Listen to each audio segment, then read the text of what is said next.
Why are you boring? Yeah, I ask myself that frequently.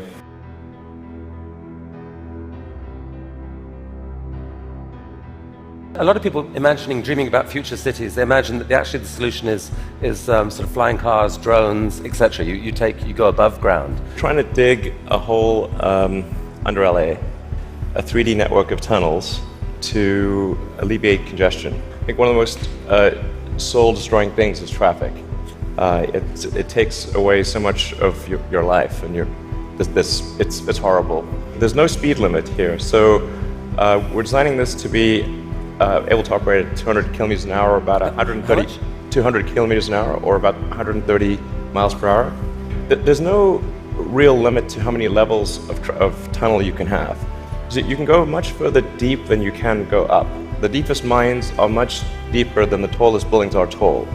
I mean, you started Tesla with the goal of persuading the world that electrification was the future of cars. Yes, cross country from LA to New York by the end of the year, fully autonomous. By the end of the year, you're saying someone's going to sit in a Tesla without touching the steering wheel, tap in New York, off it goes, won't have to ever touch the wheel by the end of 2017. We should be able to go from all the way from a parking lot in California to a parking lot in New York, no controls touched at any point during the entire journey. So this is allowing you to dream of this really ambitious idea of sending like many people to Mars in 10 or 20 years time, I guess. Yeah. In the next 20 years. And you've designed this outrageous rocket to do it. Help us understand the scale of this thing. Well, I think visually you can see that's person, the thrust equivalent of 120 747s with all engines blazing.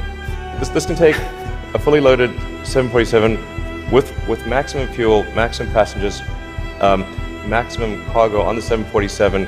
This can take it as cargo. You presented recently this interplanetary transport system. This is a scene you picture in 30 years time, 20 years time? 8 to 10 year time frame. Aspirationally, that's our target. Our internal targets are more aggressive, but I think this vehicle seems quite large, and is large by comparison with other rockets. The future spaceships will be truly enormous. Sustainable energy will happen no matter what. If there was no Tesla, it would have to happen out of necessity. It's tautological. If you don't have sustainable energy, it means you have unsustainable energy. Eventually, you'll run out, and the laws of economics will drive civilization towards sustainable energy inevitably. The fundamental value of a company like Tesla is the degree to which it accelerates the advent of sustainable energy faster than it would otherwise occur. In 1969, we were able to send somebody to the moon. Then we had the space shuttle. The space shuttle could only take people to low Earth orbit. Then the space shuttle retired, and the United States could take no one to orbit. So that's the trend. The trend is like down to nothing. This is not. People are mistaken when they think that technology just automatically improves. It does not automatically improve. It only improves if a lot of people work very hard to make it better. And actually, it will, I think, by itself degrade, actually. I look at the future from a standpoint of the probabilities. It's like a branching stream of probabilities. And there are actions that we can take that affect those probabilities, or that accelerate one thing or slow down another thing, introduce something new to the probability stream. That in your mind you dream this stuff, you dream stuff that no one else would dare dream, or no one else would be capable of dreaming at the level of complexity that you do. The fact that you do that, Elon Musk, is a really remarkable thing. It's important to have a future that is inspiring and appealing. I mean, I just think that there have to be reasons that you get up in the morning and you want to live.